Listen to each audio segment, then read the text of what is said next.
Yo,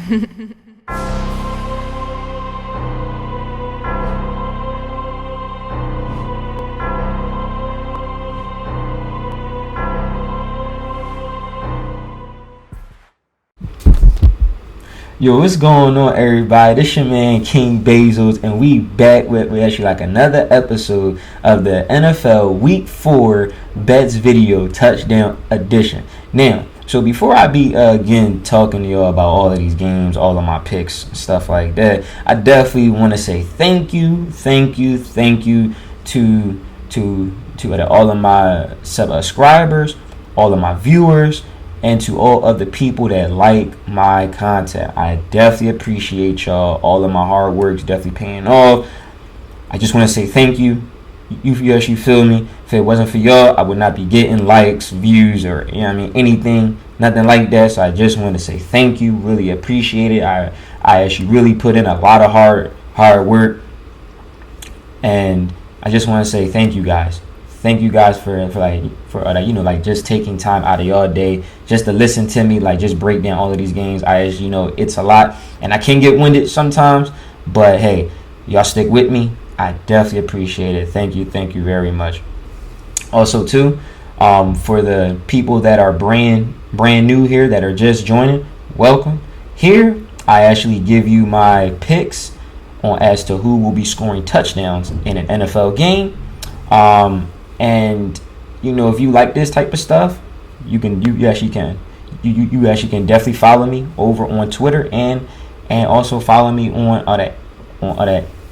Instagram. That is at King Bezos. That's KINGBEZOS. Y'all can see my picks, parlays that I'm always posting. All of my picks normally come out on Sunday after 11:30 a.m. That is when all of the actives and the other inactives come out for the other NFL teams. So I normally have my picks after that. Y'all can also check out any type of news that I post up, because I'm always on that Twitter, always posting up all of my news as regards to other certain players and also other touchdown props.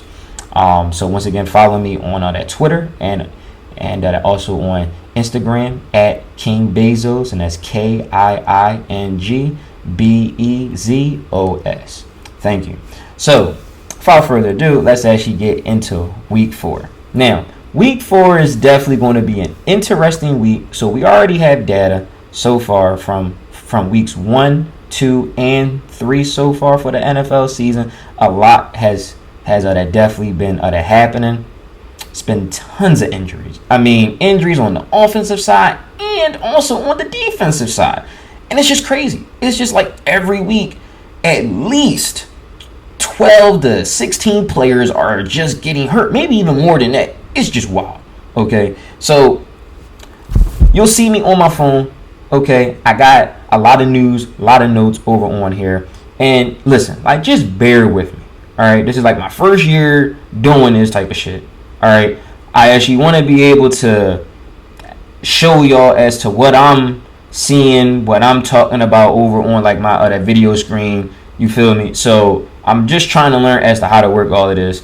If y'all have any ways on actually as to how to do that, then that's fine. Comment it, DM me. You feel me? Just help me out. I got you. But hey, for right now, I'm doing the best that I can over on here, and also as to what I have over on my notes. So just bear with me, please. Okay? Just bear with me. All right.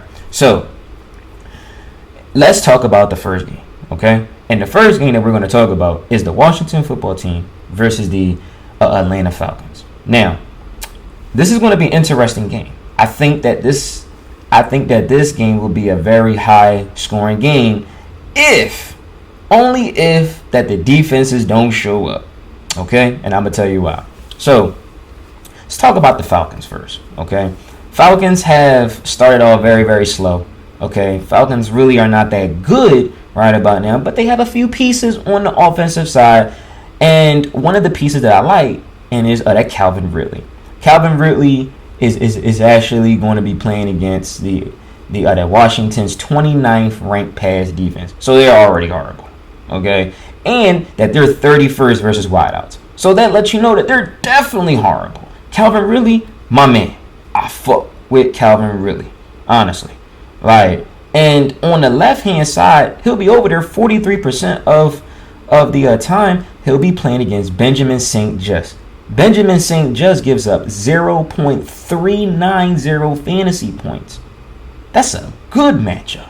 Seriously. Like, Calvin Ridley is one of the elite wideouts in the entire National Football League. I actually like him to definitely score a touchdown for this week. He's a beast. He is. I also take a shot on Kyle Pitts. Now, yeah, I understand. Kyle Pitts, I've been saying his name ever since week 1. But it's always take a shot. Take a shot on Kyle Pitts, because it ain't guaranteed that he is actually going to score a touchdown. Now, yeah, the dude lines up on the outside. He lines up in the slot, and know that he even lines up where the linemen are. And Matt Ryan looks his way, so it's not like that he is not getting targets and catches. It's just not translating to a touchdown. That's it. But that this can be a week he could probably score. Washington ranks 18th versus tight ends. That tells you that they're below average versus guarding tight ends. And last week, Dawson Knox, he actually lit him up. The dude had a really solid game, and he scored a touchdown. If Dawson Knox can actually score a touchdown, then why can't Kyle Pitts? I don't see why not. It's just you're banking on Matt Ryan to push the ball down the field so the offense can put points on the board. That is what you are hoping for when you go with Calvin Ridley and you go with Kyle Pitts. Everything revolves around Matt Ryan. All right, like Matt Ryan isn't young anymore. It ain't no secret. Okay, but yes, he has to have time in that pocket, like in order to make the necessary throws. So Calvin Ridley, Kyle Pitts, even Mike Davis, to actually like a certain extent, can actually do damage to the defense.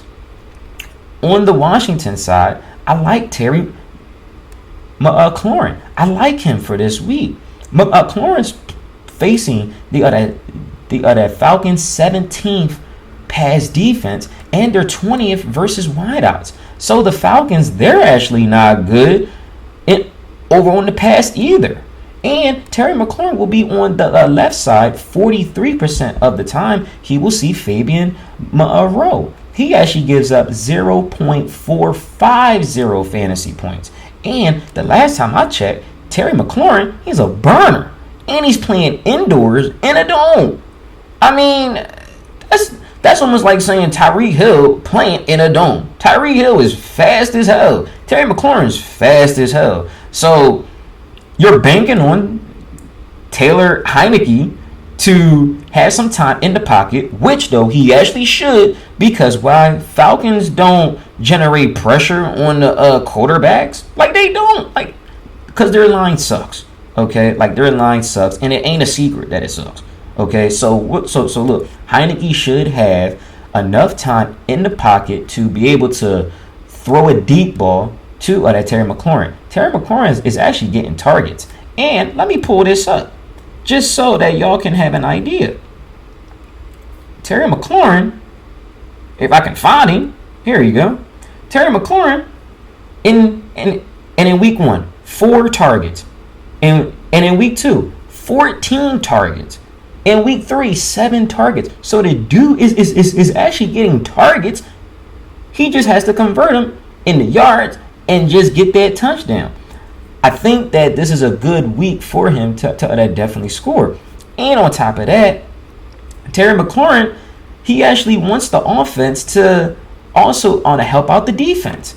Chase Young already said for this week earlier that they have to do a lot better on the defensive side just to help out the offense. Because listen, it actually, because it hasn't been a secret, okay? Washington's defense is garbage, is trash, okay? They have been getting lit up. And, they're not playing as a team. Everybody's trying to go for the sack. Okay, cool, we understand that you're trying to get sacks. but it's a team effort out there. Look, this is not like a one-on-one type of game here, and y'all have to come together as a whole in order to stop the other offense. I think honestly that they can do it. I actually really think that they can, which will set up Terry McLaurin, a guy like Logan Thomas, and Antonio Gibson for a score. Speaking of Logan Thomas, I like Logan Thomas for this week. He is definitely a solid option for Taylor Heineke too. He's getting targets. And, Falcons are 26 versus tight ends.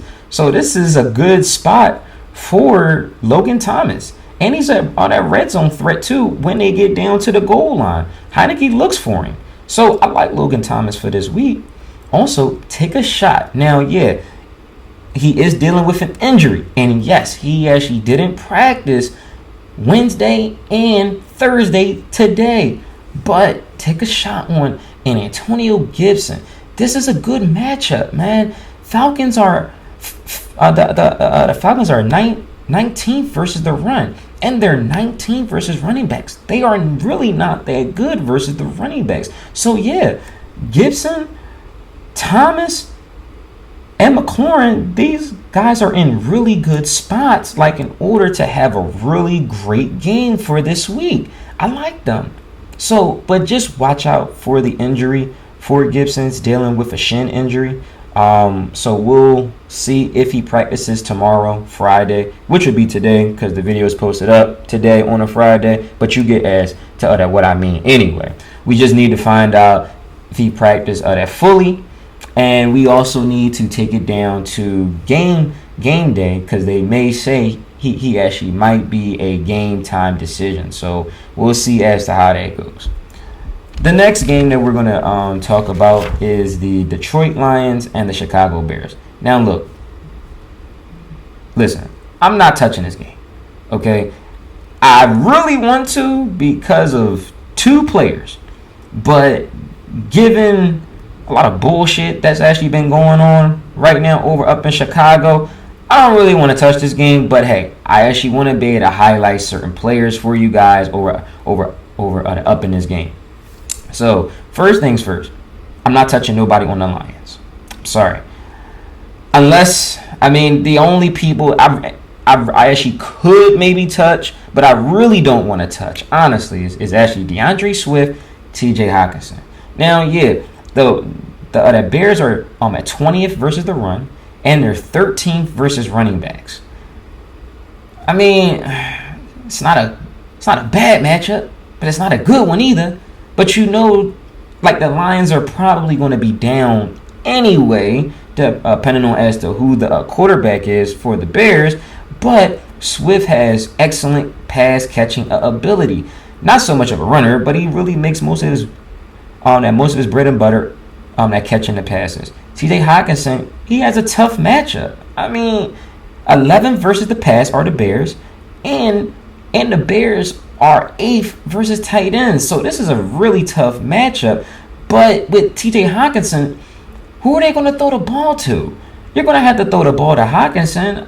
He's actually basically their best weapon over there. So I understand it's a tough matchup, but hey, the targets and the catches got to go somewhere. But I'm just not really going there. I'm just really not going there.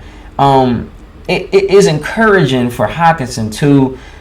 In 4 games and in 2 years, 2019, 2020, he actually has played against the Bears, and he has 31 targets, 21 catches, and 205 yards and a touchdown.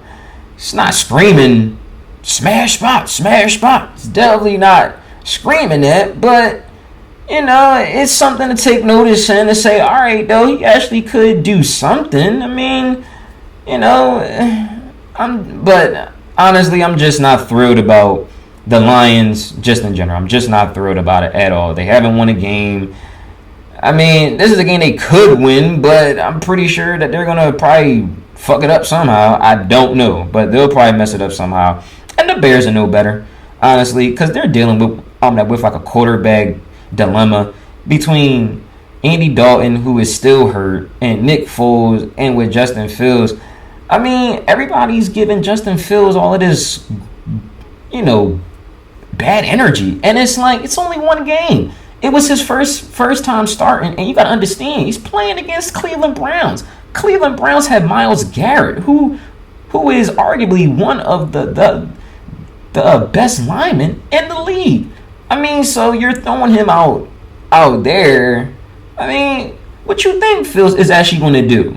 He don't really have that much time over up in the pocket, and it's not like Garrett is actually slow. The dude is pretty fast for a lineman. So I don't know what people was expecting. It's his first game. He's still learning the playbook, so you got to give him some time here. But whatever quarterback that they go to, and they have to get that running game back, because that will open up the passing lanes. And I like I actually like David Montgomery. David Montgomery's playing against the Lions, that 15th ranked run defense, and they're 23rd versus running backs. So they're not good versus running backs. I think Montgomery can have success versus the Lions. And on top of that his career stats versus the Lions so far is 63 carries and 271 yards, and with 2 touchdowns. So he has a good track record versus the Lions. We just got to find out as to what quarterback's going to play over on Sunday. And I'll be honest with you, if it's Andy Dalton, which I highly doubt because he's still dealing with the injury, it actually could be Nick Foles. And if it's Foles, you can put in David Montgomery. You can even put in Allen Robinson. But if it's Justin Fields, I actually just don't think that it's just going to work out right about now. No, so that's rough. It's definitely rough. But I do also like Allen Robinson. Now, Allen Robinson is playing against the Lions' 23rd ranked pass defense. So they're horrible. They're fucking horrible. Okay? But they're 11th versus wideouts. That's weird. For real. Don't know why. That stat is that's like a miscrew stat or whatever, because I don't really believe that the Lions are 11th versus wideouts. I don't really believe that. But Allen Robinson will be on the left-hand side 36% of the time. And forgive me, I don't know how to say this guy's name for real, so it's a long name that I just cannot pronounce. Okay, I apologize for that. I'm not that good. Okay, obviously. But that this guy is actually giving up 0.25 fantasy points. Now, yeah, I actually get it. That screams it's a terrible matchup. It's not good. Listen, depending on as to who the quarterback is, they are going to target Allen Robinson. Allen Robinson is one of the good wideouts in the league. Okay, Allen Robinson knows as to how to run a route. He knows how to catch a pass. He actually knows how to get that separation. Okay, and these corners, they are really nothing to write home about. I'm trying to tell you, they are nothing to write home about. So you don't have to worry about Allen Robinson. You just have to worry about who is the quarterback. That is who you have to worry about. And Robinson will be in the slot 45% of the time. He will play against A.J. Parker, giving up 0.220 fantasy points. Listen, as I said before, these are miscrewed stats. Okay, I don't care if the Lions are first versus wideouts. Wrong. Okay, they're 23rd versus the pass. They are not good. They're dealing with injuries. They are not good on the pass. Okay, so yeah, if you got Foles out there, you got Dalton, fire up Allen Robinson, fire up David Montgomery.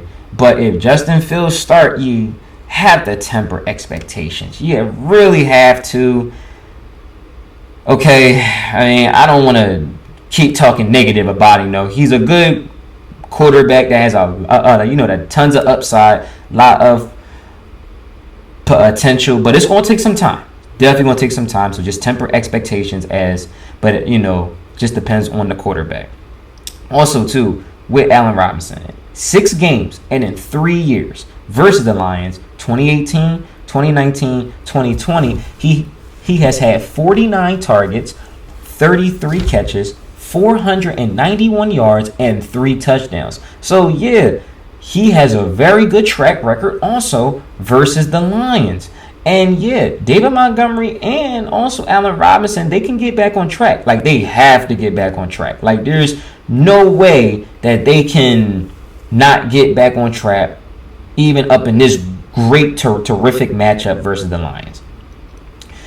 As I said, I'm staying away from this game. I'm waiting until as to, which quarterback's going to start.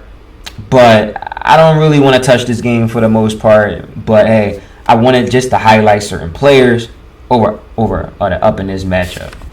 The next game is the Tennessee Titans versus the New York Jets. Now, I'll be honest with you. I think that this is a trap game. Okay? A.J. Brown and Julio Jones, they are dealing with injuries. A.J. Brown is dealing with a hamstring injury that he suffered last week. And Julio's dealing with a calf injury, I want to say. Hold on. Because, as I always say, I always want to give y'all the best information as possible.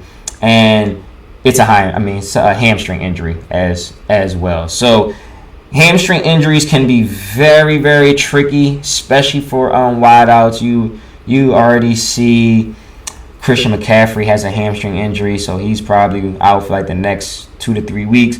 A.J. Brown, he's probably going to miss about two weeks. So I don't think Julio plays for this week. I really don't believe A.J. Brown's playing for this week. So you're going to run out with guys like the guy Westbrook, Josh Reynolds, and Chester Rogers.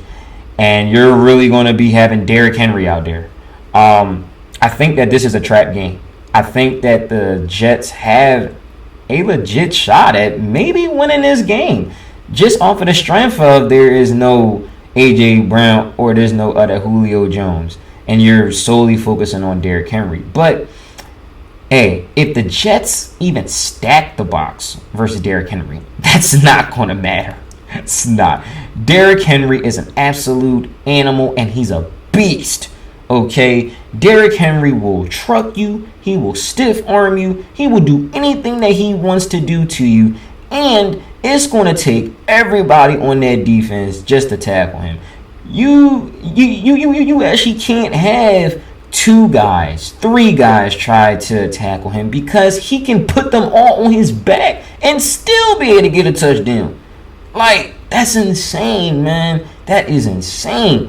And Derrick Henry, yeah, is playing against the Jets 14th ranked run defense in the Jets. But they're 30th versus running backs. And on top of that, Derrick Henry's catching passes. Listen, Derrick Henry catching passes, that's even more dangerous. Seriously. And I think, though, and I think, honestly, in this brand new offense that he's in, with actually like a brand new coordinator, that they want to give Derrick Henry the ball even in a passing situation. Like, look, like just take a look at as to what he actually has done in the past couple of games. He has had 4 targets, 6 targets, 3 targets. I mean, the dude is catching the ball. It ain't like, though, that they're giving him targets and he's not catching it. The dude's catching it. Tannehill's looking his way. So, yeah, Derrick Henry can feast on this team even if they stack the box. It doesn't matter, man. It really doesn't matter. And on top of that, back in 2018, this was in week 13, he actually played against the Jets. He had 10 carries, 40 yards, and a touchdown. So, I mean, yeah, that's not the greatest of stats, honestly, but he scored a touchdown. That's what this channel is actually all about, players scoring touchdowns. Derrick Henry has a really good shot over at scoring a touchdown. But just be careful that this could be a trap game and the Jets could say, hey, like their 2 top options, they're out. So we have a shot. And yes, the Jets are at home. They absolutely have a shot. They do. On the flip side for the Jets, I'm not touching nobody except for one person, and that is Corey Davis. And this is a revenge game for Corey Davis. He actually had a really great season last year over on the Titans, and like the Titans just let him go. They didn't want to pick up like his 5th-year option, and yeah, earlier for this week, Corey Davis said it was like a little bit frustrating. Sorry about that. It was a little bit frustrating that the Titans, they just let him go. Like, they didn't want to bring him back. Maybe they really thought that they had a shot over at that Julio Jones during that time, but they just let him go. And like, that kind of hurt Corey Davis a little bit. But that he is treating this game just as any other game, but I'm not really believing that, honestly. I'm really not, because you're going to want to show like your former team, like, hey, I'm good enough and y'all should have paid me. Y'all actually should not have let me walk over in free agency anyway. Corey Davis will be on the left-hand side 42% of the time. He will see on that Christian Fulton. Christian Fulton gives up 0.310 fantasy points. And also on the right side, he'll be over there 43% of the time. He will see Janoris Jenkins. He gives up 0.330 fantasy points. And this Titans defense is not good. Titans are 18th versus the pass, and they're 30th versus wideouts. So they're horrible. Now, yeah, Zach Wilson isn't the best quarterback right now. He's definitely not. But Corey Davis gets the targets. He had 10 targets last week. So that is letting you know Zach Wilson is targeting Corey Davis every single time. And yeah, Corey Davis has a terrific matchup. And on both sides, over on the left and also on the right-hand side. So yeah, he has the height advantage. Corey Davis is actually 6'3". Fulton is 6 feet. Janoris Jenkins is 5'10".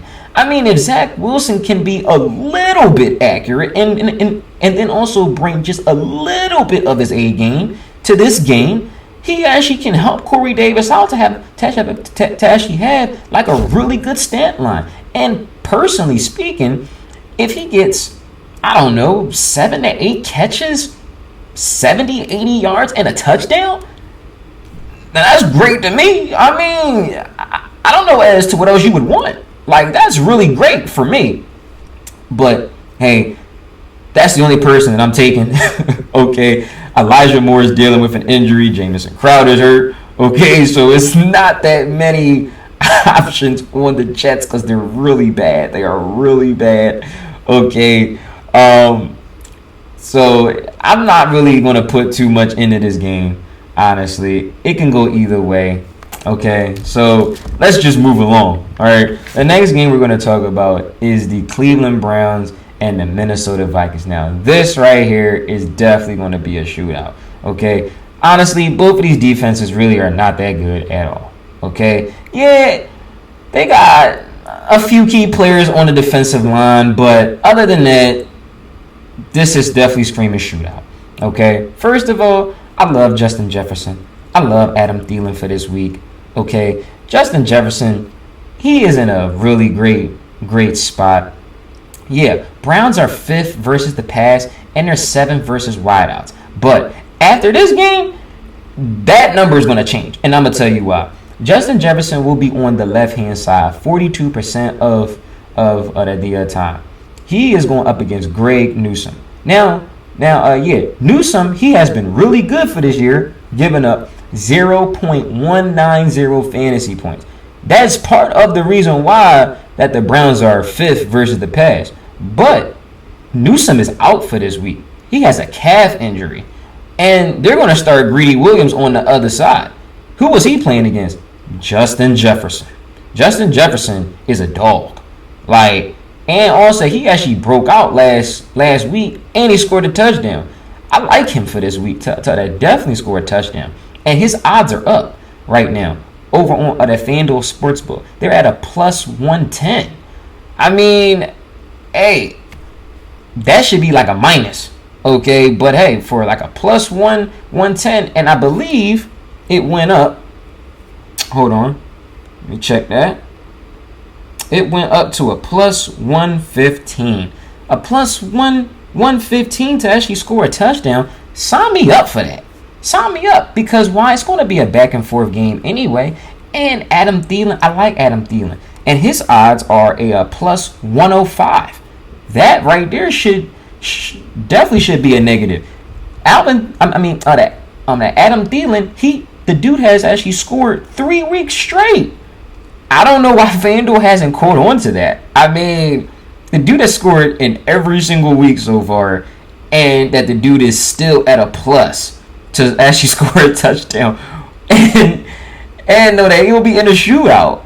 I don't get it. I really just don't get it. But Adam Thielen will be on the right-hand side 45% of the time. He will see Denzel Ward. Ward gives up 0.390 fantasy points against. That's a good matchup.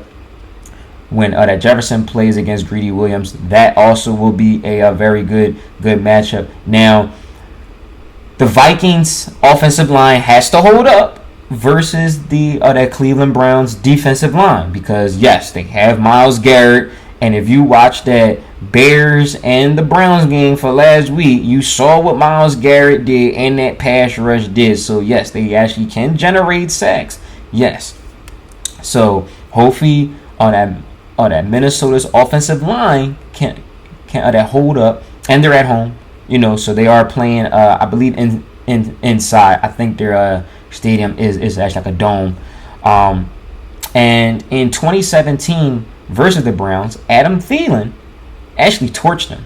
He had 10 targets, 5 catches, 98 yards, and a touchdown. So yeah, Adam Thielen has had some success versus the Browns. And on top of that, he also has the height advantage. Thielen is 6'2", and Denzel Ward is actually 5'10". So I like Thielen for this week to definitely keep up with his touchdown streak. Who knows when it's going to end, because I believe next week, if I bring it up, I think next week they are playing against... Sorry, guys. I'm actually killing y'all here. Next week, they're playing against the Lions. God. Oh, Jesus. Adam Thielen, man, just pencil him in, man, for a touchdown every week, man. Seriously, because he's going to score for this week. He's going to score for this week, and he's going to probably score next week. Justin Jefferson should definitely score for this week, too, and next week. Oh, my God. That's sad, man. That is so sad, man. These defenses kill me. I don't have this down, but take a shot on Dalvin Cook or Alexander Mattison. Dalvin Cook did practice fully, but we need to make sure that he is fully healthy. He is dealing with a ankle injury, calf injury, whatever. So we actually got to really see as to what happens. I actually know that he did practice fully, but we just need to make sure he actually practices tomorrow fully. And if there's no setbacks, he actually should be good. And that's only going to help the offense too. Like, Dalvin Cook really helps out Adam Thielen, Justin Jefferson, that with the that passing lanes too. So it definitely helps out. On the Brown side, take a shot on Odell Beckham Jr. Last week was like his first game that turning back that from the injury. He didn't look bad. He actually looked pretty good. The Vikings are the 27th versus the pass, and they're 29th versus wideouts. And the Vikings are still dealing with injuries. Anthony Barr is still hurt. The Harrison Smith, he's still hurt. A couple of defensive linemen, they're actually still hurt. And, Patrick Peterson, he is not good. He has not been good. And also, Shad Breeland, he has just been god-awful. I mean... Probably the worst corner, because he is just getting torched. Jesus. But I like Odell for this week. I think that Odell can definitely pop off. Jarvis Landry's hurt, they have limited weapons on the offensive side anyway. So, on that OBJ can definitely catch the deep ball. He can take a slant to the house. He's still fast. I don't mind it. I actually don't mind Beckham. You can also take a shot on Nick Chubb, and then also on the Kareem Hunt. Kareem Hunt really has been balling. I know last week he actually scored a touchdown. He was just going to work. And the Vikings are 20th versus the run, and they're 16th versus running backs. I mean, again, they're still dealing with injuries. So as long as they're going to still deal with injuries for the Vikings defense, fire them up. I'm still waiting for Hunt to line up as a wideout. I'm still waiting for that, because if they do that, I mean, listen, the damage he actually can do. But that this game really does have a lot of shootout potential. Once again, I mean, both of these defenses, they're not good at all. So you can fire up both of these offenses. The next game that we'll talk about is the Kansas City Chiefs and the Philadelphia Eagles. Now, yeah, Andy Reid's coming back, torches the Eagles every single time when he comes back. I mean, he's just a great play caller and a head coach. Tyreek Hill. I mean, hey, Tyreek Hill, and he actually has been quiet, and actually over in the past 2 weeks. The Ravens up in week 2 doubled him, and in week 3 that Chargers they actually did the same exact thing. That's a division game too, so with a lot of these division games, man, like they're always going to target, like the star players, because they know them, like that they actually see them twice all the time. But a guy like Tyreek Hill, you're not going to keep down for long. Like, you're really not. He'll be in the slot. At 52% of the time, he will face Devonte Maddox. Yeah, Maddox has been good up in the slot. He actually gives up 0.180 fantasy points against. Yeah, Eagles are 5th versus the pass, and they're 1st versus wideouts. I actually get all that. But Darius Slay, Maddox, Steven Nelson, y'all don't have any speed to keep up with Tyreek Hill, man. I mean, and it's been 2 games Tyreek Hill really has been quiet. You're not going to keep Tyreek Hill quiet for long. Like you're just not. Tyreek Hill is actually one of the elite wideouts who has blazing speed. They don't call him Cheetah for nothing, right? So I like Tyreek Hill to definitely be able to catch a long bomb for a touchdown. Plus, I highlighted him last week, and he actually didn't get the job done. But I think this week Andy Reid's going to definitely find ways to definitely be able to have him take the top off of the Eagles defense. Travis Kelce. I mean, Travis Kelce's a beast.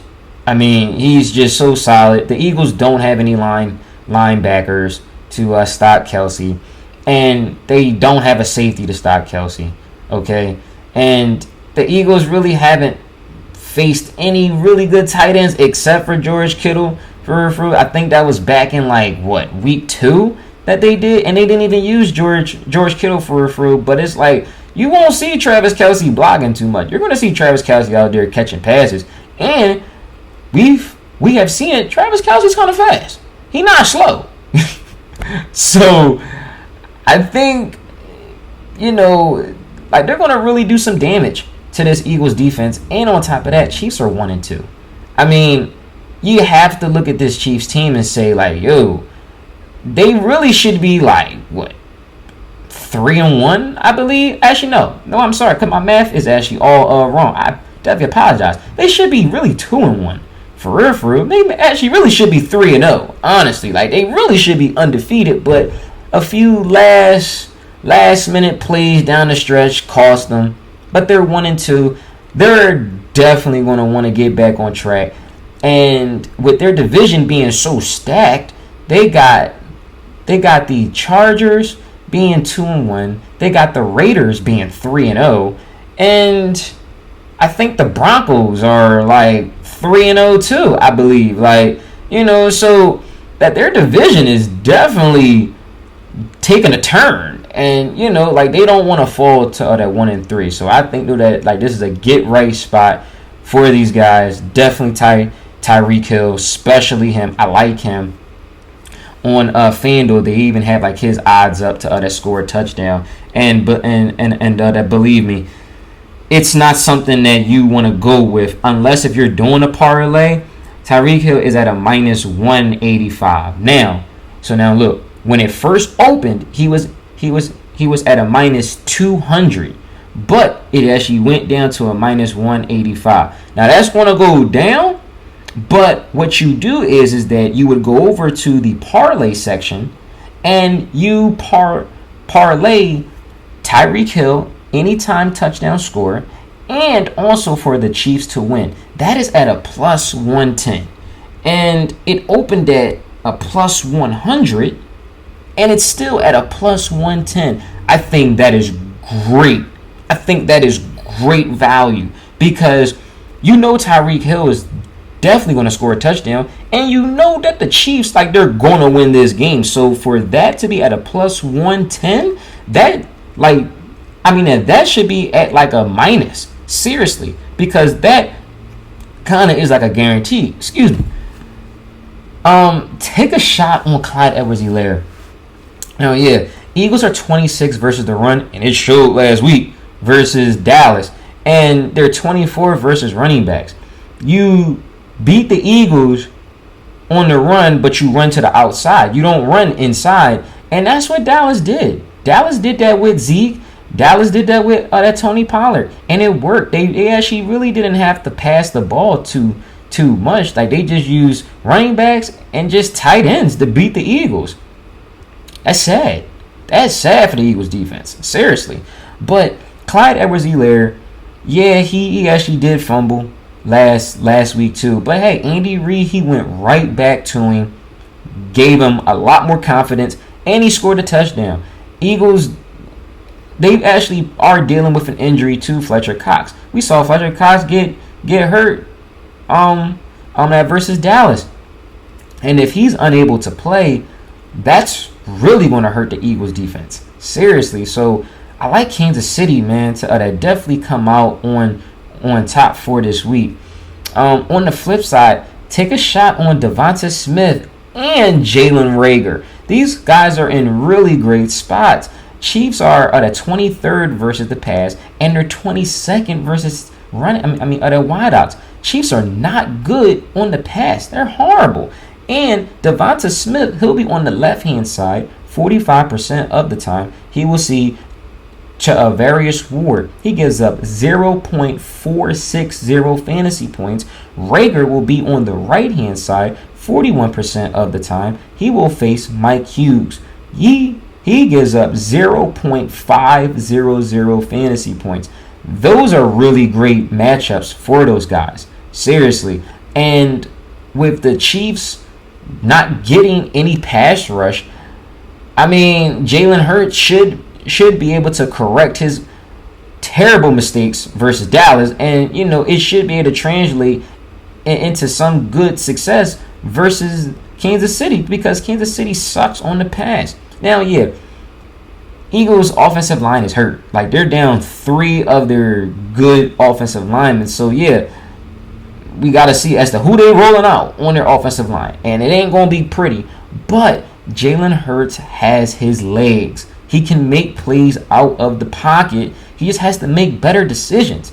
And I think that with Devonte Smith, he's been quiet in the past 2 weeks. He hasn't really popped off since his week 1. I like him to definitely score a touchdown for this week, because somebody's going to have to score. They're going to have to put points up on the board, and they're going to be trailing versus Kansas City. Take a look at Miles Sanders too. For the life of me, I just can't understand why Nick Sirianni doesn't use Miles Sanders. Miles Sanders, he has been very efficient running the football, and yeah, that is also thanks to Jalen Hurts running the football. But Miles Sanders is a really great weapon for you guys. And for him to only run the ball twice, I mean, that's unheard of. He's a good running back. So he has to give Miles Sanders touches. He has to, because Miles Sanders has tremendous upside. He can take a 75-yard run to the house. He can, but he has to get the touches in order to do that. And the Chiefs are 31st versus the run, and they're 29th versus running backs. You have to understand that the Chiefs can't stop nobody on the run. They can't. And Nick Sirianni has to see that. He has to see that, and he has to understand, look, if you want to keep pace, or even if you want to make the game competitive, you have to feed Miles Sanders. You have to give him a shot, because trying to go pass on all 3 downs and then maybe go pass on a 4th down, that's just not going to do it. It's really not. So you have to run the ball, and if you want to keep Patrick Mahomes off of the field and not score points, you have to run the ball. Time of possession is everything. And this is a home game for the Eagles. So I'm hoping that Nick Sirianni can correct his mistakes and feed Miles Sanders, because that is going to open up plays for Devonte Smith to be able to maybe break one for a touchdown. This is going to be a high-scoring game anyway, honestly. But I do expect for the Chiefs to really come out on top or up in this one. The next game is the Arizona Cardinals and the Los Angeles Rams. Now, this is definitely going to be a high-scoring game too. Hey, Kyler Murray, man. I mean, every week you just tackle in Kyler Murray, pencil him in for a touchdown.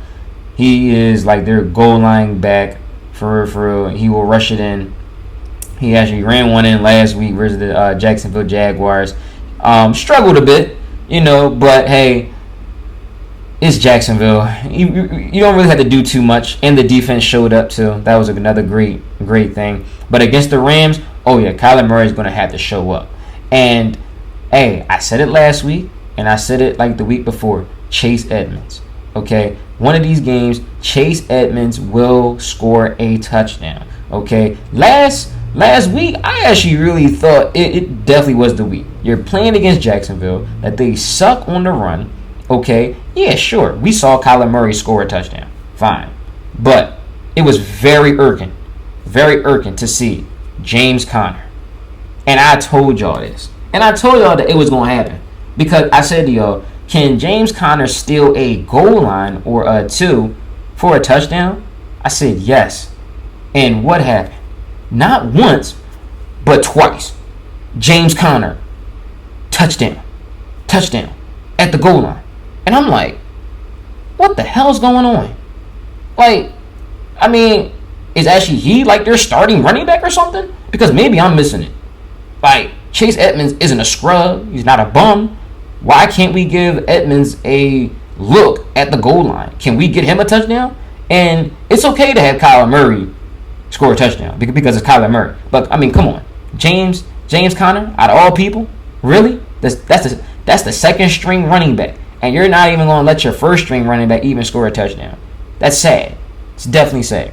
And the Rams are 11th versus the run, and they're also 11th versus running backs. So yeah, this is a tough matchup, but I think that this is a game that, hey, Chase Edmonds could pop off. You remember back up in week 1, David Montgomery slaughtered him. He was looking good. I think Chase Edmonds can be able to have some success on the ground. And on top of that, the Rams also struggle versus pass-catching running backs. So yeah, DeAndre Hopkins, he is dealing with bruised ribs. He'll be seeing Jalen Ramsey. So that matchup is, we're not even talking about that matchup, because that matchup cancels itself out. Okay, so if Murray's under pressure, and actually let's just say if he doesn't have anywhere to run, he'll have Chase Edmonds to just dump off, and then Chase Edmonds could probably take one to the house And he got his touchdown. He hasn't scored a touchdown yet. And look, I would love to be there for him to score a touchdown. I like Chase Edmonds to score a touchdown every week because, hey, I like him as a talent. He's a good running back. But when you have James Conner stealing your goal line carries, it sucks. It actually really does, and it puts a cap onto your upside because it's times where that we have seen when the Cardinals had David Johnson. He got hurt, and Chase Edmonds comes in, and Chase Edmonds, he just balls. Seriously. And I know I'm talking too much about Chase Edmonds, but it's like, dude, you got to give him a look in the red zone on the goal line. You just got to do something. Okay? And I think that this could be the week he surprises people in a tough matchup versus the Rams. I know I said about DeAndre Hopkins versus Jalen Ramsey.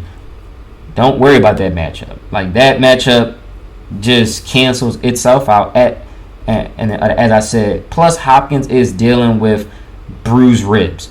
Okay, so that's not where we're going here. But we're going to the slot.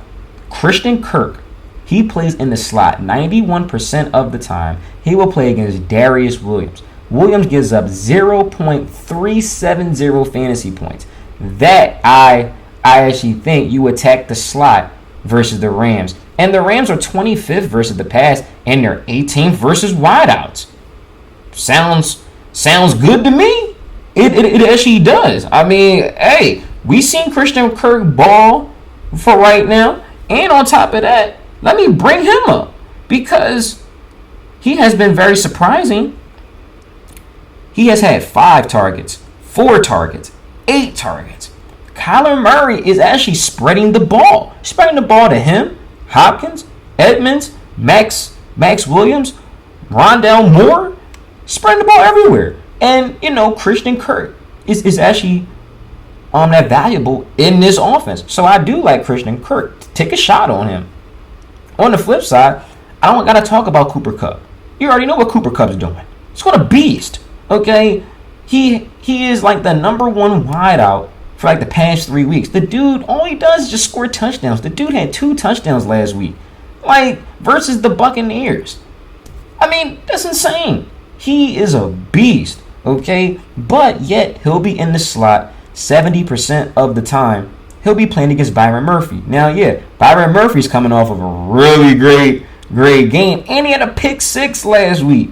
Right? So, but Byron Murphy gives up 0.440 fantasy points. So this is a good spot for that Cooper Kupp. Cardinals are 8th versus the pass, but they're 25th versus wideouts. And on top of that, in 4 games and in 3 years versus the Cardinals, 2018, 2019, 2020, Cooper Kupp, the dude has had 31 targets, 27 catches, 300 yards, and 2 touchdowns. So he has had success in this matchup. And it's a division matchup. So anything can happen over in this game. Now it's like, yeah, can the Cardinals focus their attention on Kupp? Yeah, sure.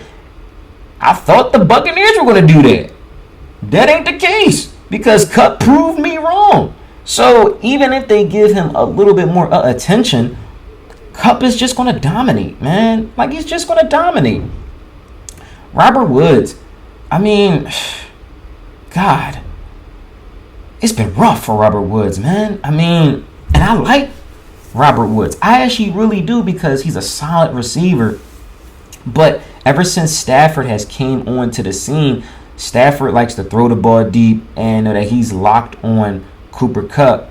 And that's leaving Robert Woods out. And it doesn't help much when you got Tyler Higbee getting up in the mix because he's getting targets. You got Van Jefferson getting work. And you got Deshaun Jackson even getting work. Okay? So when you got those guys getting work, it kind of hinders Robert Woods. And, Robert Woods has a good matchup. Even though it does say it's a tough matchup, I think it's still a good matchup because the Cardinals, to me, are just not that good on the defensive side. He'll be on the right-hand side 34% of the time.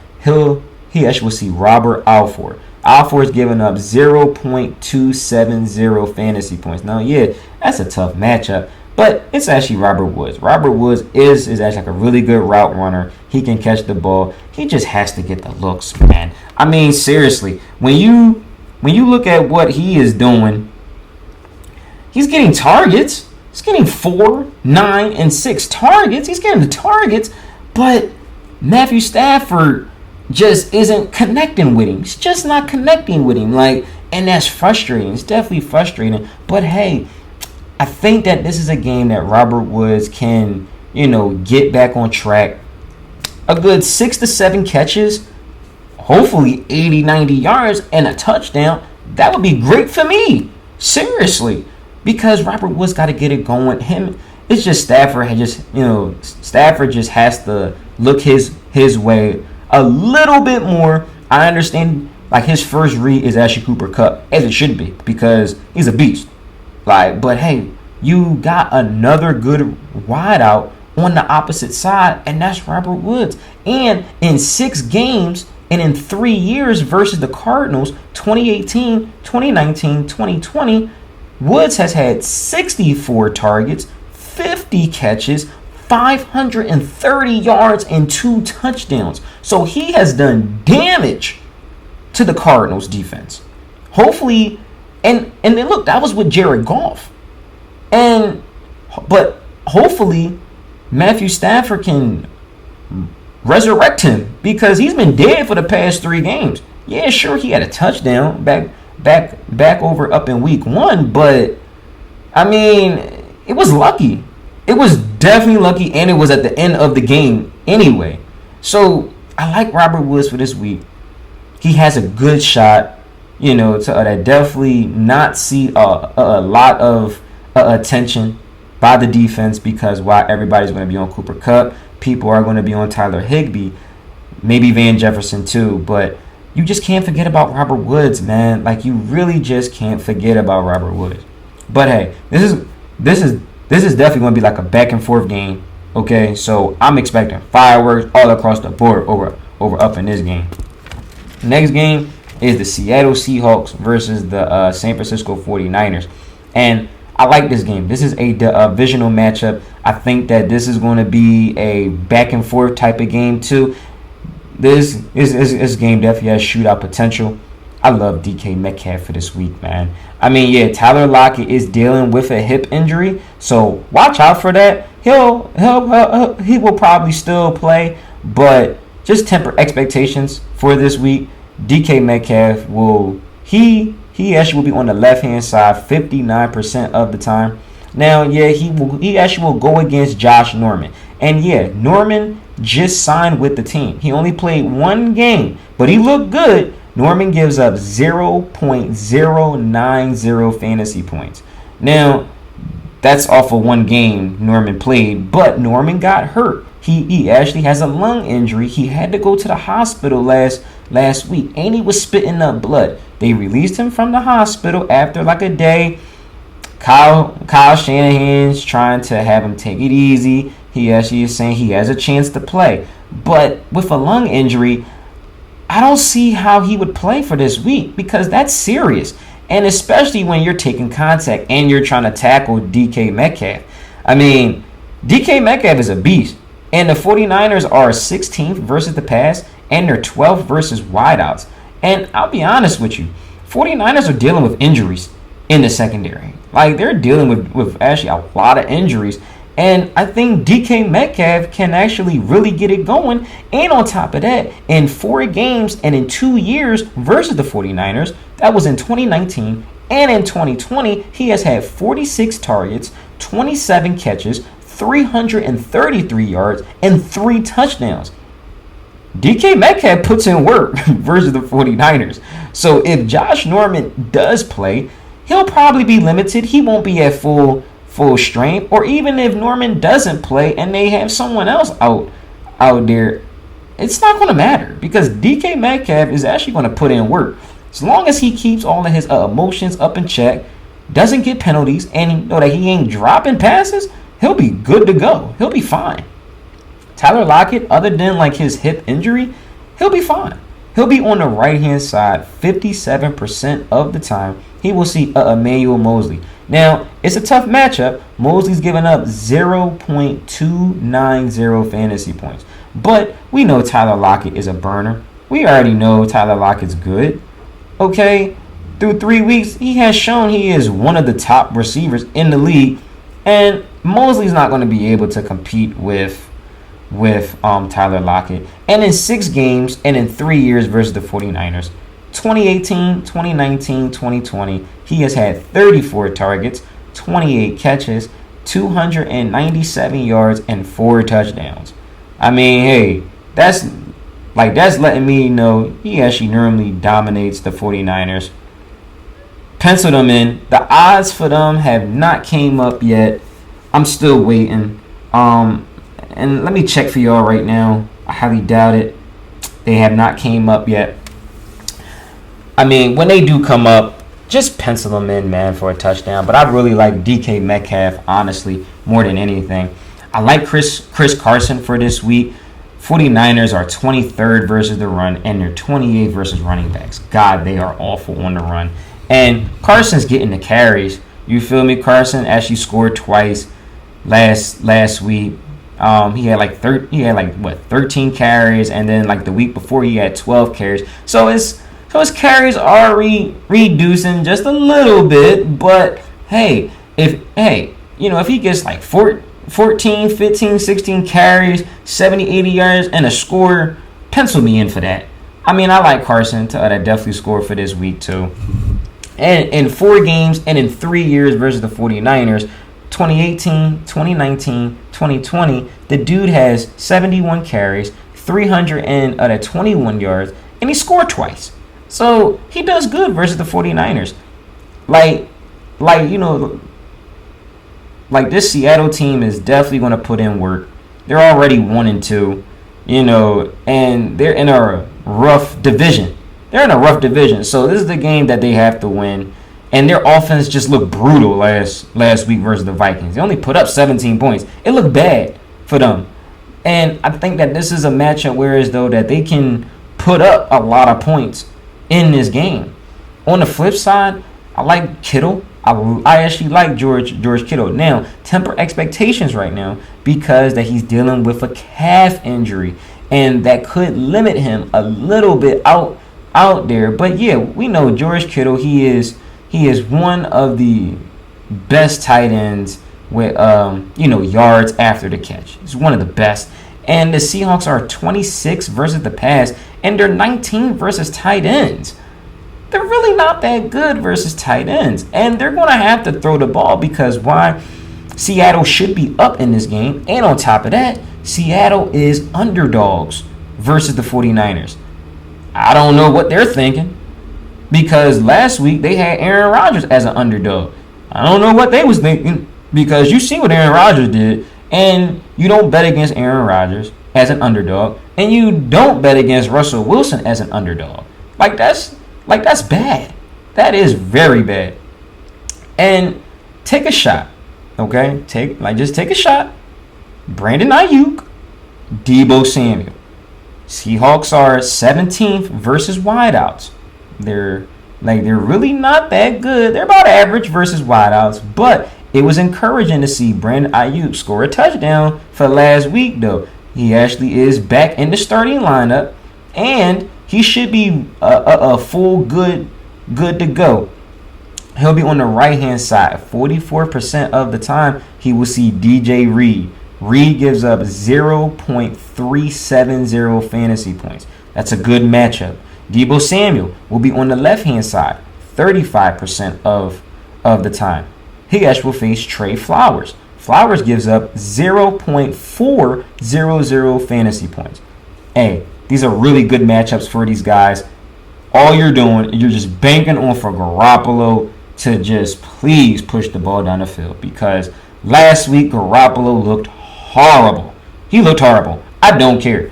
If you're down at the goal line, there should be no absolute reason why. You get penalties, you get false starts, and then when you're at the 1 yard line, you still can't score. You got 3 opportunities, and then when your coach takes you out, puts in a rookie quarterback, and the rookie quarterback scores a touchdown? Oh, hell no. No, Garoppolo has to play better. I'm sorry. Garoppolo has to be better, and he has to play better so the 49ers can actually put points on the board. God, he has the weapons. Use them. Just use them. All right. On the next game, Pittsburgh Steelers versus the Green Bay Packers. This is going to be an interesting matchup because the Steelers are dealing with a bunch of little injuries, okay?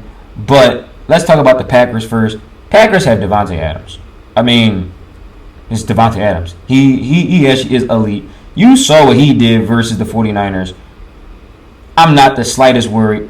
And he's in a smash spot. I know my man Zay he actually hates when I say that, but Devonte Adams is in a smash spot all around the field. Let me tell you why. On the left-hand side, he'll be over there 35% of the time. He actually will face James Pierre. He gives up 0.450 fantasy points. When he goes into the slot 41% of the time, he will see Cameron Sutton, 0.300 fantasy points. When he's over on the right-hand side, he'll be over there 24% of the time. He'll see Joe Hayden. He gives up 0.370 fantasy points. And on top of that, Devonte Adams is 6'1". Cameron Sutton in the slot, he's 5'11". On the right-hand side, Joe Hayden is 5'11". So clearly, Adams is the best receiver in the league. He is really elite on the routes run. He can create separation. He has terrific hands. He has an all-around great matchup all over the field. That screams touchdown. Now, I'll be honest with you. His odds are up, and his odds are very, very high. Like, they're high. It's at a minus 155. Now, I would parlay that, and that parlay section isn't up yet, but I would parlay anytime touchdown to Devonte Adams and for Green Bay to win. I like Green Bay to win. They're at home. They're a home favorite against this Pittsburgh defense. This Pittsburgh defense isn't good, and they're 20th versus the pass, and they're 28th versus wideouts. They're not good. I like Devonte Adams to definitely feast on this Steelers defense. Now, yeah, Steelers defense, they actually may get TJ Watt back. Okay. But we're talking about Aaron Rodgers. TJ Watt is actually good. You know what I mean? Listen, I don't want to discredit TJ Watt. But, I mean, come on. And it's Aaron Rodgers. I mean, and it's Devonte Adams. Like, they're going to definitely hook up for a touchdown. Like, it's actually like that. It's just no doubt about that. On the flip side, oh, and by the way, Aaron Jones, he's in a tough matchup. If you like Aaron Jones, you can take Aaron Jones. He is in a very tough matchup for this week. But Aaron Jones, he is the goal line back, and he also catches passes. So, hey, Aaron Jones could actually break one. You never know. But temper expectations, though, because I know that he is dealing with an injury. And let me go to him, too, by the way, so I can just let y'all know. Who has Aaron Jones? Yeah, Aaron Jones is dealing with an ankle injury.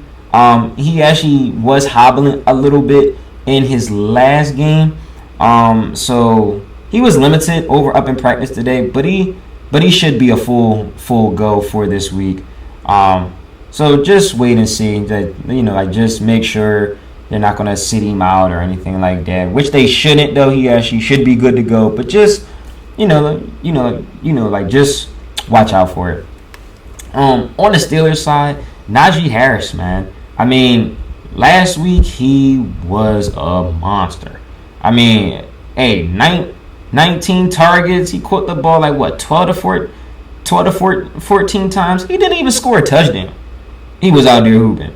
And that's what happens when you have Deontay Johnson out. You have Juju Smith-Schuster, who was out because he got hurt. And you had a limited Chase Claypool. So somebody had to catch passes. and it was Najee Harris, and it's a good matchup versus the Packers. Packers are 16th versus the run, and they're 20th versus running backs. So I like Harris. I don't really see why not. Harris can't do damage once again.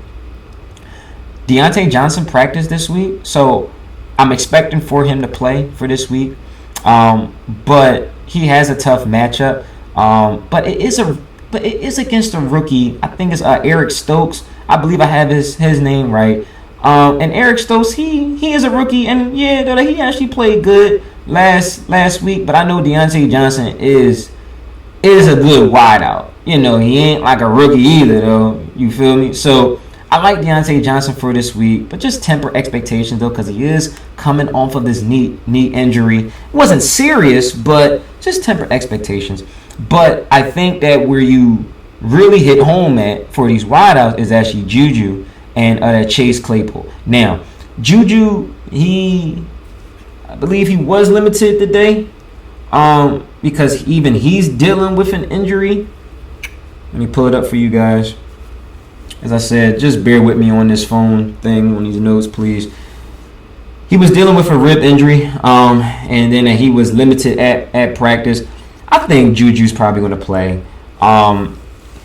It's not really considered serious though, but he should be a full go for this week.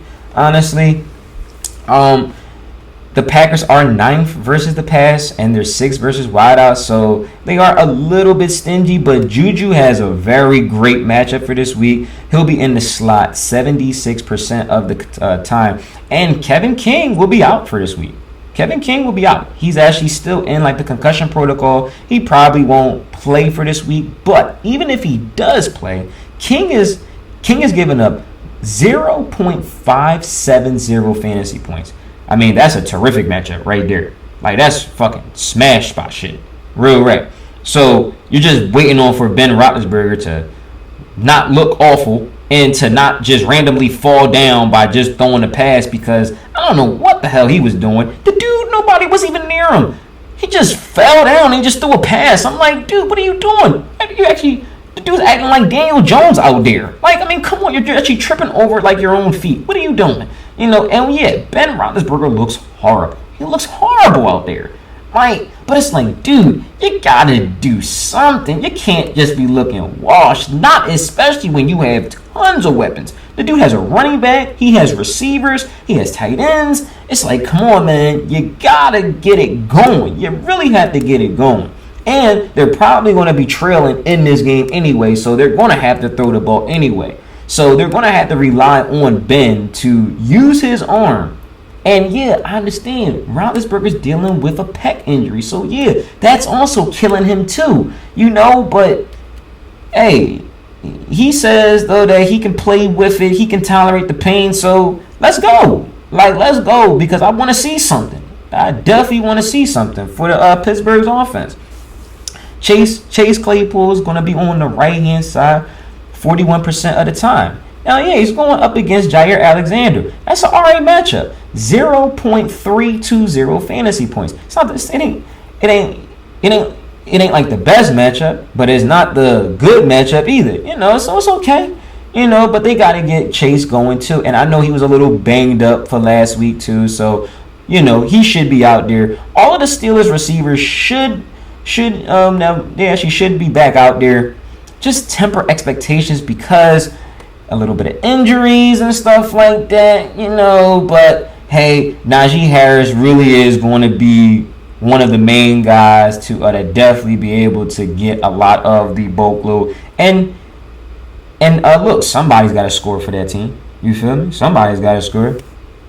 The next game, well, actually, that was it.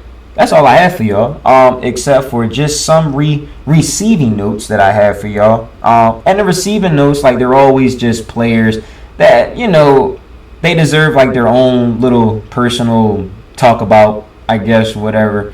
And because I don't really tackle every game, only because every game doesn't need to be worth mentioning, because it may be, like, that one or two guys that I may like, and, you know, like, I put them over in, like, the receiving notes. So that's really as to what that is.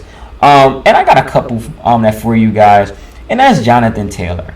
I mean, okay, Dolphins are 27th versus the run, and they're 31st versus running backs. Yeah, Dolphins can't stop nobody on the run. They are horrible. Now, yeah, Carson Wentz, he actually is still dealing with his 2 sprained ankles, okay? And I'm not expecting much in this Colts or this Miami defense. But, yeah, Jonathan Taylor hasn't scored a touchdown yet. And if this was a game for Taylor to pop off, this would be the game to pop off. Dolphins can't stop nobody on the run, okay? And, yeah, they're the Colts, like, they're about to trade Marlon Mack, so that bodes well for him. But you also got to worry about Nyheim Hines, too. I actually can't just talk about Jonathan Taylor and not just talk about Nyheim Hines. You also got to mention him, too, because why?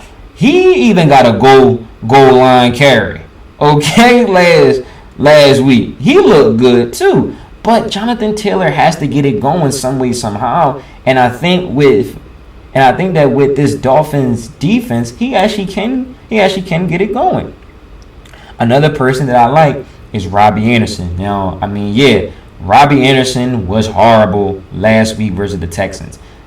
But the Texans, they had Desmond King, who is one of the really talented slot corners in the league. So, yeah, I actually get all that. And, DJ Moore, he was just going off.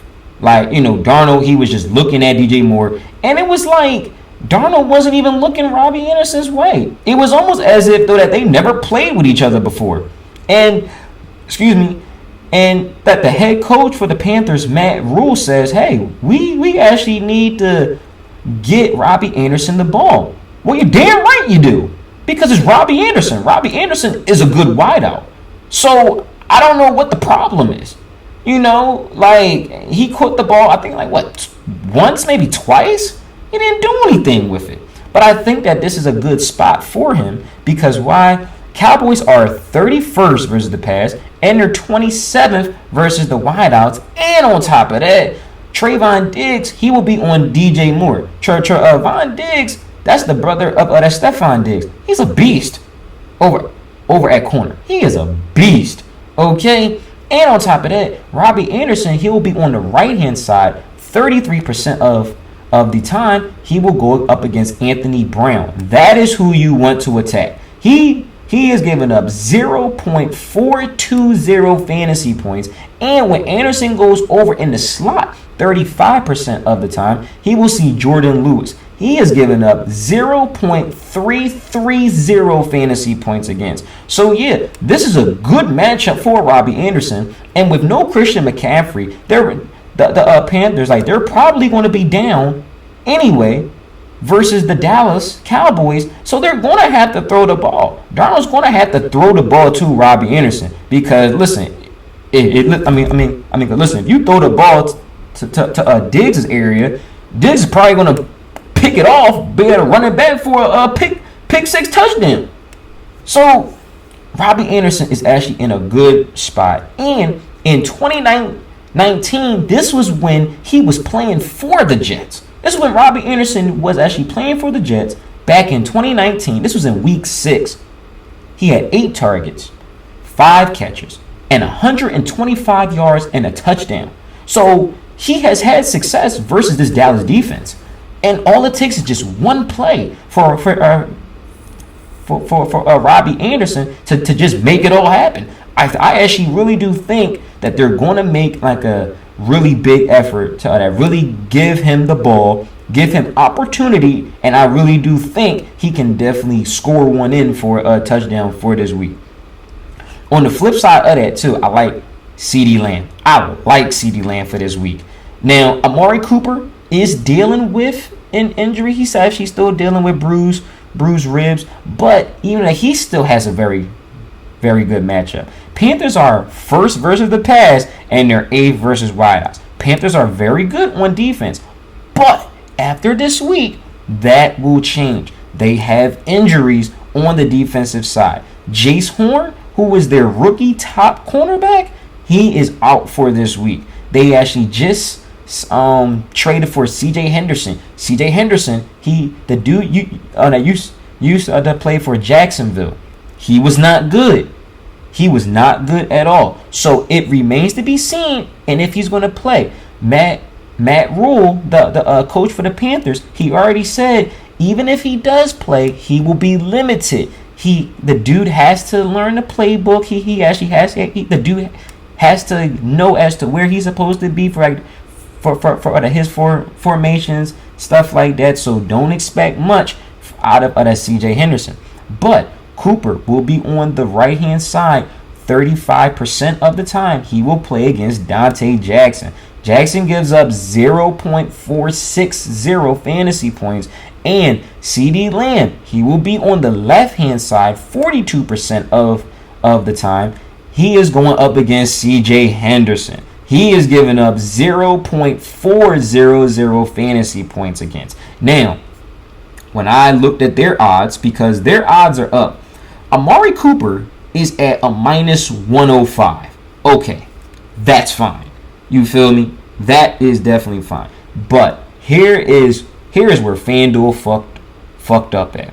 CeeDee Lamb, a +100. He's at even money to actually score a touchdown. I love that. FanDuel got that wrong. I'm trying to tell you, they got that wrong. Last week that they went with the run game, it was Zeke Elliott, it was Tony Pollard, and it was some of the tight ends. Yes, they didn't have to use their wideouts for this week. And also, Panthers are very good over on the run. They have very good linebackers, and they have a very good line. So what you do is you're going to beat them through the pass. And I think CeeDee Lamb has a very good game for this week. So I love CeeDee Lamb for this week. The parlays for that, they actually have it up. CeeDee Lamb to score a touchdown, and for Dallas to win is at a +195. I love that. Even if you don't think Dallas will even win the game, CeeDee Lamb over at plus money, that is a terrific play up in my opinion. I actually like that a lot. Another person is Stefan Diggs. Now, yeah, Diggs is playing against the Houston Texans. I mean, there really wasn't much to really talk about up in that game anyway. But yeah, Texans are 22nd versus the pass, and they're 9th versus wideouts. Listen, Diggs will be on the left-hand side 42% of the time. He will see Vernon Hargreaves. Gives up 0.490 fantasy points against. Listen, this is a smash spot for the Stefan Diggs. Okay, the spread for that game is actually at Bills -15, 16, 17, whatever. It actually could even rise up to even -20. You know what I mean? But it doesn't matter. Stefan Diggs has yet to break out. He hasn't broke out yet. This is the spot where Stefan Diggs can break out. Seriously. I actually really do mean it. Josh Allen is definitely going to look for Stefan Diggs, man. Seriously. And don't be surprised if Josh Allen even sneaks one in for a touchdown. He did it last week versus Washington. He can do it this week versus the Texans. You can add Sam Darnold. You see what Darnold did? He had 2 rushing touchdowns last week. And you know what Josh Allen does? He just runs it in for a touchdown anyway. So I like Stefan Diggs to definitely score for this week. And when his odds come out, I don't even think they're out right now. Where's it at? Oh, they are out. There you go. Diggs is at a -145. And if they have the parlay section open, which they do, you could go with it, but I would wait until Sunday. Diggs to score a touchdown, and also for the Bills to win. That is at a -105. Now, if FanDuel can bless us and actually have it at +100, plus at even money, that will be a gift from FanDuel, because, hey, FanDuel knows Stefan Diggs is definitely going to put in work for this week, and they know that the Bills are definitely going to win this game. So wait for that. Hopefully that goes up to even money, because if it does, lock that one in. Seriously, definitely lock that one in. And also, this is not up yet, but it will probably be up in the next couple of days. if it's not up yet, but if I think this is under like a match special, I believe. If they have Josh Allen to actually throw 2 touchdown passes and the Bills to win, and if that's at plus money, lock that in. Lock that in. That goes the same thing for Patrick Mahomes. I actually know I should have talked about him in the Chiefs versus the Eagles game, but if you see Patrick Mahomes to throw 2 touchdowns or 3 touchdowns and the Chiefs to win the game, lock that in. I would even go and say Dak Prescott. Even if they have Dak Prescott to score 2 touchdowns. I'm sorry, to throw 2 touchdowns or to even throw 3 touchdowns. And also for Dallas to win, lock that in. That's the same thing with Russell Wilson. Lock that in. And if you really want to get freaky with it, you can even lock Aaron Rodgers in for 2 to 3 touchdowns and to win the game. Seriously, take advantage of these things, guys. Take advantage of these quarterbacks because, listen, I'm trying to tell you, they have Josh Allen throwing 2 touchdowns and for the Bills to win, and if that is at plus money, listen, that right there would definitely be the lock of the week, but the odds hasn't came out yet, so I don't know what is going to happen there. It should come up tomorrow. Maybe Saturday, but we'll find all of that stuff out, though. But, hey, just watch out for that type of stuff. I will post that stuff, too, over on, like, my other Instagram and then also over on my Twitter page. Once again, guys, follow me on those 2 websites at King Bezos. And the last peep I'm going to talk about is the Devonte Parker and Jalen Waddle. They're playing against the Colts. The Colts are 12th versus the pass, and they're 26th versus wideouts. Now, Xavier Rhodes, he actually played last week. Who did the Titans play last week? Damn, who did they play last week? I think it's somebody. Hold on. Who did the Titans play last week? Because, as if I don't know, because I got A.J. Brown on my fantasy team. As if I don't know who they played last week. They played the Colts last week. They did. Okay. All right. Xavier Rhodes played last week versus the Tennessee Titans, and my God, did he look awful. I mean, it's one game, so yeah, I guess I really can't say that, honestly, but still. Devonte Parker will be on the left-hand side 43% of the time. He will see Xavier Rhodes. Rhodes gives up 0.700 fantasy points against. Now, yeah, it was his first game back off of an injury, so he was probably getting his legs underneath him.